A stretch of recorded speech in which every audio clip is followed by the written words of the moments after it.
Welcome to Get Moving TV. I'm Dr. Chris Landon and I serve as your host.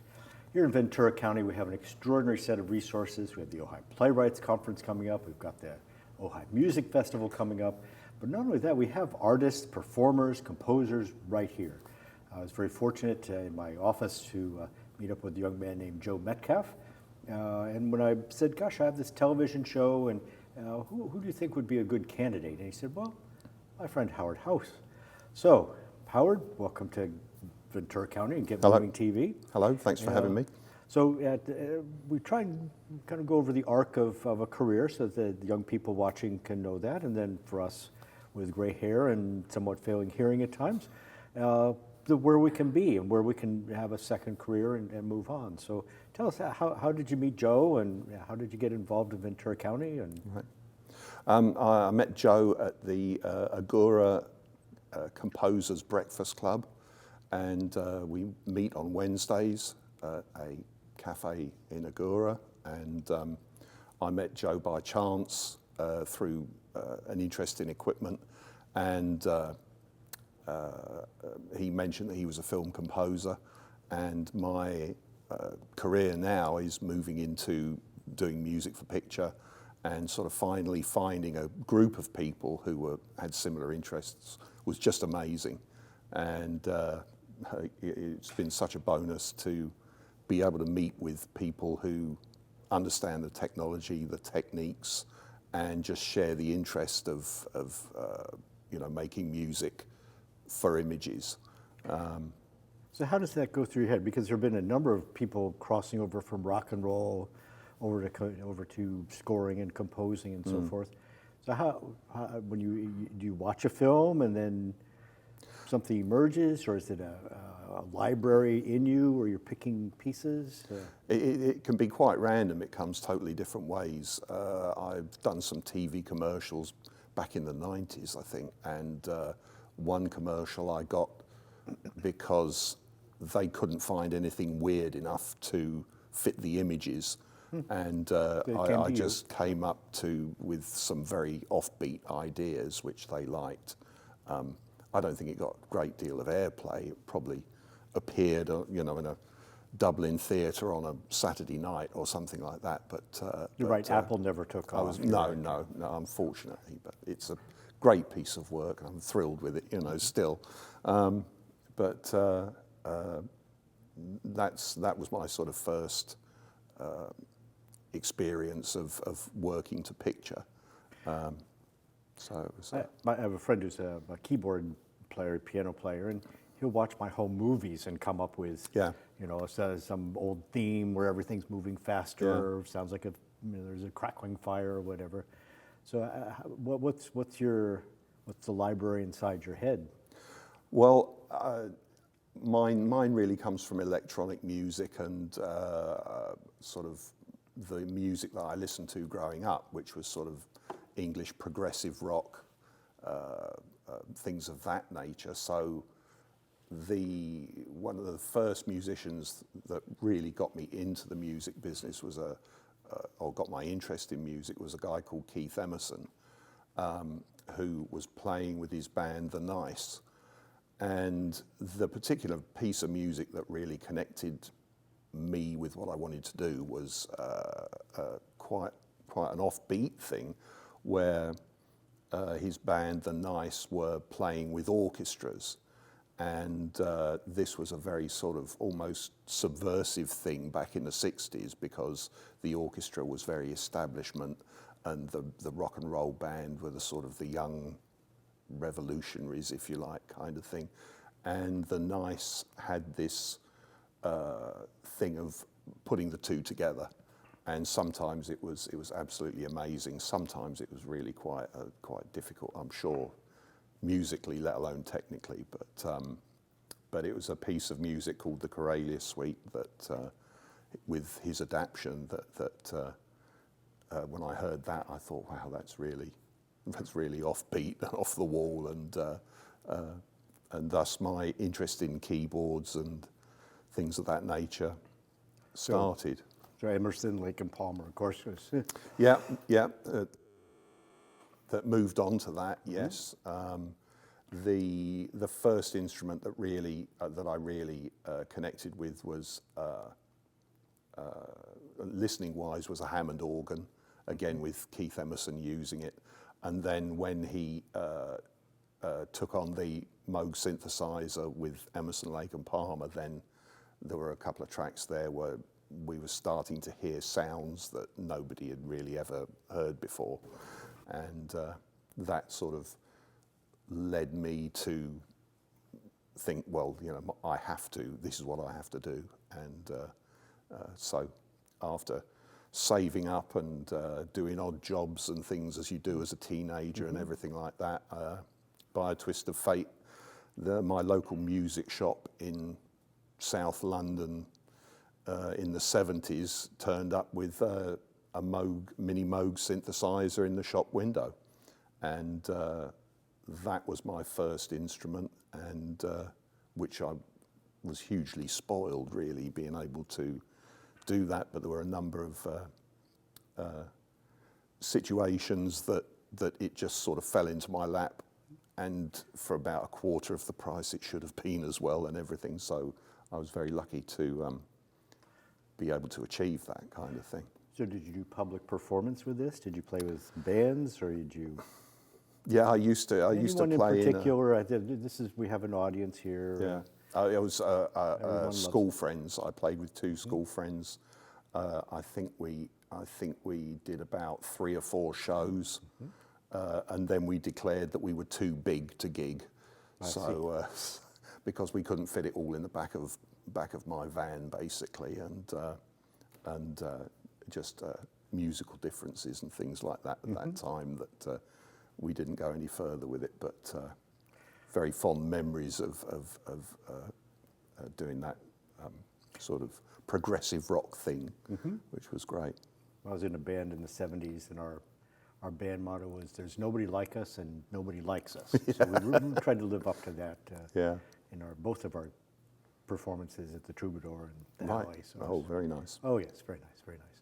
So so where did that move to then, since your exotic career? We had David Palmer on the show from Steely Dan before, and that was all of 2 years, and then now he's done something else for the next 50. So your exotic progressive rock career, and I think we have a Moog here. Yes, this was it's not the instrument, but this is the type of instrument that appeared in the shop window that I ended up getting. It's a Mini Moog Model D, and this is a sort of a 1970s one, and not the one from back then, but I've had this one since about 1985, and it's travelled with me, figuratively and literally, kind of thing. So it's been around the world a few times. Why would you be going around the world? I'm going to get this out of it. Oh, right. Well, yeah, they after playing in a band, that still left me with my interest in Moog synthesizers and Hammond organs and the type of music that I listen to. And I took my truck driver's license in the UK so that I could drive semis. And after a dispute with my employers, which were a local building firm, sort of arguing about who was going to get the new truck or lorry, as it was called, because I thought I should have it, they disagreed. So I said, right, I'm off, and promptly woke up on Monday morning thinking, oh my gosh, I haven't got a job, so I better get my act together. And I applied to a couple of companies, and it turned out the company that accepted me was the Who's trucking company called ML Executives. So in about 1979, I think, I started driving a small truck around London, delivering spotlights to theatres for their lighting company, and then gradually graduated to driving the semis and driving for bands like Supertramp and ZZ Top around Europe and everything, which was great fun. And an exciting rock and roll life. I know the day-to-day must be. It was all those things with all the exhaustion and tiredness that goes with it and everything. But it was a great time, and it was again one of those twists of fate where I met a friend of mine who'd been driving on a tour, and he had just got a job as a stage manager for a new artist, and they needed a guy to look after the keyboards. And this was really just at the beginning of all the sort of electronic chip development that was coming out of Palo Alto with companies like EMU and Sequential Circuits and Moog and things like that. And it was just at the beginning of this wave. So I took the job and moved from truck driving to what they call Backline, which is literally looking after band gear. And it was pretty specialized at the time because MIDI had just been standardized, which meant that you just had to link instruments together, and you could that was the beginning of being able to make electronic instruments into an orchestra. So that was really where I wanted to be. So very luckily from that point, technologies kept accelerating and moving up. And I've been very lucky to be able to continue a career in that environment. So for you, this is where the Ventura Adult Continuing Education here. And so people haven't made it through high school, and they take their exams here. It's, as you can tell from the studio, it's not quite advanced basket weaving that occurs here. Yeah. And so a lot of people end up kind of heading off towards being truck drivers, and now here you are, an electronics wizard. So of course you finished university and got your master's, went on to your PhD. I didn't take that route, unfortunately. At school as a teenager, school wasn't really for me. I learned the obvious things out of it, but really I had no direction of what I wanted to do. It wasn't what I wanted to do, really. So as a result, I left school with no qualifications. I still don't have any qualifications. But it was the interest in music, and particularly synthesizers and keyboards and everything, that really propelled my interest. And I just used to read magazines and learn the terminology and listen to things as well. And progressed like that, really. So fake it till you make it, sounds like it. A little bit, but I did an awful lot of research before I actually went into the professional market. So if someone said, "Oh, we've got 2 mini Moogs," I said, "Well, I know exactly what you're talking about." It was really padding out the knowledge of it's just increasing my depth of knowledge before I went into really even what I knew what I wanted to do. When the opportunity to start being a backline technician came up, I'd really got an awful lot more knowledge from just magazines, watching and listening for everything I could to get into that business. Well, here I watch the teachers here really get kids to be able to read the Adobe whatever, take their tests, and learn how to take a test, learn how to dress properly, and become marketable. So learning how to learn is pretty tough. Is there any one experience, or you just go, if I want to eat, then I better learn how to learn in a hurry? Well, there was definitely my wake-up moment of not having a job and needing to find my way forward with that. But preparing myself with my interest enabled me to move quickly ahead into what I wanted to do, which again was fortunate in a way because there weren't any degrees or anything for rock and roll as it was.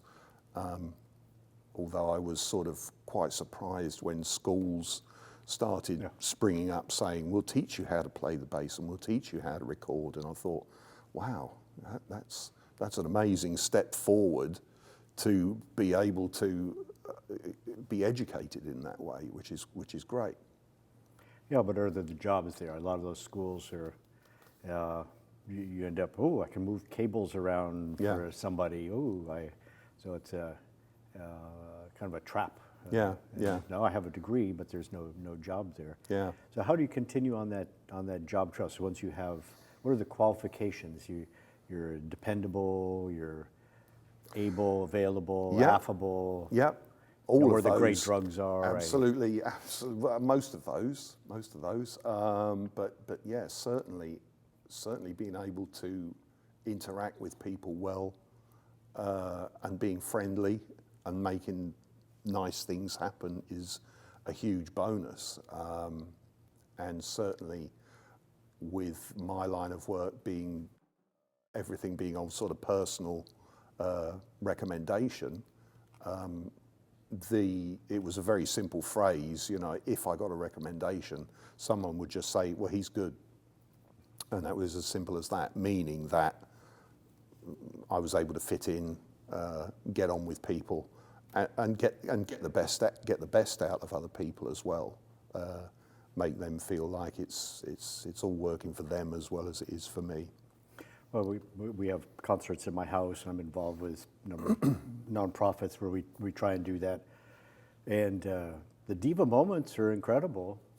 Hi, yes, the performance is in 2 days, and you've just walked out of the house, and you're not coming back in, and we need to rehearse. And so, do you have any great Diva Moments, or will that ruin your professional? I'm sure there've been some. I'm trying to think of one, but it often comes up where you've got a group of people where we're in a pressure situation, and the phrase that usually makes people chuckle is when someone says, "I can't possibly work like this." That is usually that usually gets a smile out of everyone. For me personally, I don't know. I like to think I've been fairly durable, and that's sort of part of my ability to look after large, complex systems on stage. Is that I just, even when things do go wrong, and they do go wrong, you just have to look at it and think, now, how am I going to deal with that? One story when I started working for my current employer was we were doing a show in Las Vegas. I think it was probably the second show of the tour, and the drummer at that point had a little habit of throwing his drumstick up in the air and letting go of it, and it shot up and hit the lighting rig and came down like a ballistic missile onto the keyboard player's lower keyboard and broke a key. And that was a pretty sort of pivotal moment where he called me up and pointed to it like that, and I thought, oh dear, what are we going to do with this? And my first reaction was to buy time. So I said, can you get through without playing that note to the acoustic section, which was about 3 songs away? And he went through it and said, yeah, I can. So I said, well, I'm going to go and get some glue and some bits of plastic, and we'll see if we can stick it back together, because we didn't have a spare. So that was a testing moment, and they sort of and the organisation around me said, well, that went well, and so as a result, I'd made my impression, if you like, kind of thing. And was there an impression of fingerprints around the drummer's throat? No, he's a big guy. Okay. And the moment he did it, he sort of went, oh. What have I done now? So, but he's a good guy. But we were all very young back then, so it was a while ago. One of the things we do for fundraisers is the protective part of the guitar. People sign those, and we'll auction them off. I see your Moog is signed. Yep. Yes, it is. Yeah. Well, I was very lucky to get it signed by my current employer, who's Paul McCartney, and the situation arose where he needed a synthesizer to try out a new sequencer that we'd found for him, and it was literally someone drove it out from Los Angeles to Las Vegas, where we were doing a show, and I set it up and said, you know, and he came along and played it and everything, and I asked him if he would sign it, and he very kindly did, you know, and I said, you know, I've had it for 20 years and it's not going anywhere, so yeah, it's very nice. So he bought it back on eBay the next day for no. No, I haven't. No, it's a very valuable memory. It's got it has a whole sense that goes along with it. Yeah. Well, I've interviewed in our one of our shows a number of people who've been in the rock and roll business for a while, and all of them have to look at me when we speak because there is a hazard that we really want our young people to understand, which is what do you wear at concerts and wish you'd worn earlier? Yeah, I now wear quite large ear defenders, mainly because that allows me to listen to or monitor what I'm listening to at a much lower level. So, and it's slightly quieter than using in-ear monitors, which sort of fit into your ears. You know, I've suffered some hearing loss because basically a lifetime of loud music right from a teenager onwards. But there's a lot more information available now about how loud you need to monitor when you're in a studio. You don't really need to go more than 80 or 90 dB mainly. But when The Who were working in their studio, I think they were monitoring at something like 130 dB. So things were slightly different back then. If you didn't get if the music literally wasn't moving you, it wasn't moving you, kind of thing. So, Wait, do studios ambience? You know, people go, "Oh, I recorded where Michael Jackson recorded Thriller," and is there really that much different about that studio nowadays? I mean, you have a home studio, and can't you just dial in whatever studio you wanted? Well, I have a sort of a computer set up at home, and then I have a studio that I go to that has my main setup in. But yes, it's moved in several ways from having really, really very big, very powerful monitors, which was the sort of the trend, or was a trend in the 70s, to much smaller, closer field monitors.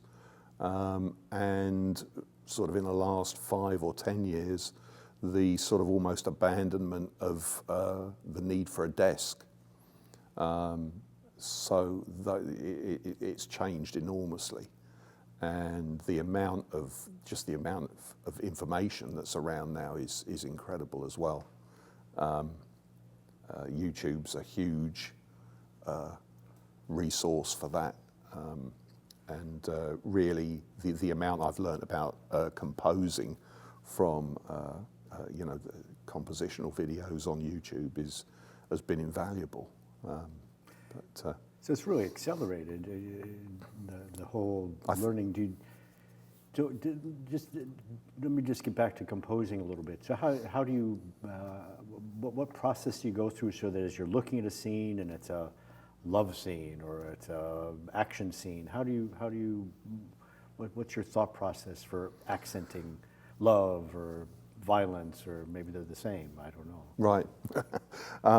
Well, there's a certain amount of noodling that goes on, as I call it, that I'll pick a variety. I'll try a number of different sounds to an image and a number of different patterns, and then often you can head down one road and it'll suddenly go in a totally different direction. So it's really a question of getting started and keeping at it, really, kind of thing. And when I watch the Jason Bourne movies that I was taught here, okay, go ahead and count out the shots. It's 1, 2, 3, 4, 5, new shoot, new one. Yeah. Oh my God, the way those things Yeah. move along. The pace for of it, 2 yeah, hours yeah. and 10 minutes. I have no idea how they Yeah. storyboard all of that. So do you carry a musical storyboard of sorts, or? Not so much. You tend to look at things, well, I tend to look at things in terms of tempo. That is something that, you know, if you look at a scene or even the pace of a movie or something like that, it's you sort of, well, I instinctively try and pick a beat out of it, and then once you've got a rhythm to what's happening, that helps. Otherwise, just really looking at the picture. You know, scene transitions and all that. Yeah. Well, thank you so much for spending all this time going over that arc of your career, and really how learning is a lifelong activity. Absolutely. We have so many resources in terms of YouTube and so forth, but human to human, your composer's breakfast makes a big difference too. Just the confidence and sharing where you're going to get that next job from. And I think everybody moves a bit faster if you work with someone else. You know, being a composer can be a very solitary existence, but being able to share it with people, you overcome your technical problems quicker. All sorts of things. Life more than a smartphone. Absolutely, yeah. Look up, enjoy the horizon, you know. Well, again, thank you so much for sharing ZZ Top, Who, My Sir pleasure. Paul himself, and Ventura. It's time for you to really lifelong learning. Time for you to get moving.